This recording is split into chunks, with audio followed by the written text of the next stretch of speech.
मध्य प्रदेश विधानसभा चुनाव में इस बार कई सीटों पर रिश्तों का भी इम्तिहान हो रहा है। प्रदेश की 5 ऐसी सीटें हैं जहां भाई से भाई और चाचा से भतीजा, समधी से समधन और जेठ बहू आमने सामने से चुनाव लड़ रहे हैं।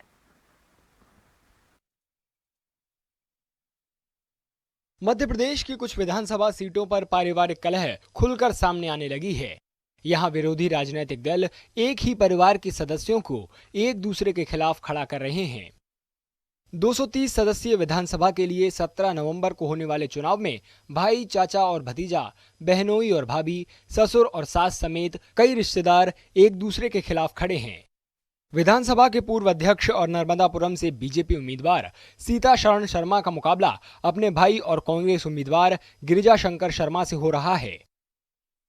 मेरी प्राथमिकता तो वैसे भी सुहागपुर थी, लेकिन जब उन्होंने कहा कि होशंगाबाद नर्मदापुरम से लड़ना है तो फिर मैंने स्वीकृति दे दी, क्योंकि यहाँ मेरे भाई जो विधायक थे उनको तब तक भारतीय जनता पार्टी ने उम्मीदवार नहीं बनाया था।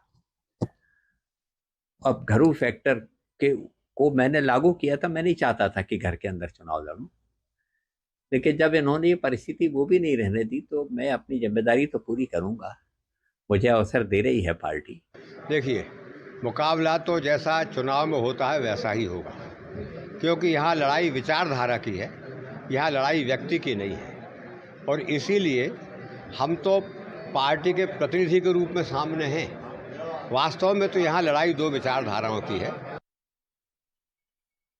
सागर विधानसभा सीट पर कांग्रेस की निधि सुनील जैन का मुकाबला अपने मौजूदा बीजेपी विधायक शैलेंद्र जैन से है।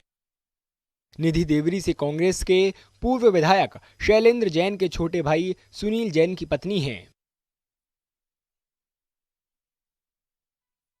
कोई प्रतिद्वंदिता नहीं है, ये सब सामान्य प्रिंसिपल की लड़ाई है। मैं इसके पहले भी काफी बार बोल चुकी हूँ। कृपया करके इस तरह के सवाल से लोगों को भ्रमित ना करें।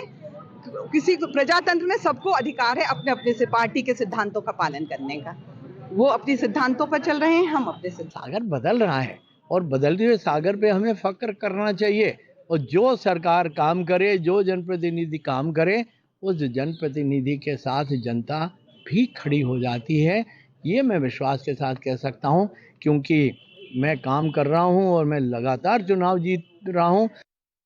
इसी तरह रीवा जिले के देवतालाब में कांग्रेस ने पद्मेश गौतम को उनके चाचा, मौजूदा बीजेपी विधायक और वर्तमान विधानसभा अध्यक्ष गिरीश गौतम के खिलाफ मैदान में उतारा है।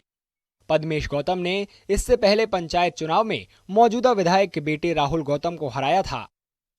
विधानसभा क्षेत्र में ही आपके परिवार के आमने सामने आप लोग पहुंच चुके हैं, तो क्या रिजल्ट रहेगा इस बार वहाँ का?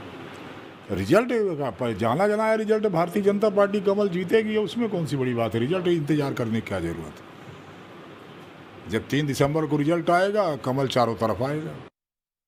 राज्य की कई दूसरी सीटों पर भी परिवार के लोग ही एक दूसरे के सामने हैं। बीजेपी का कहना है कि रिश्तेदारों को एक दूसरे के खिलाफ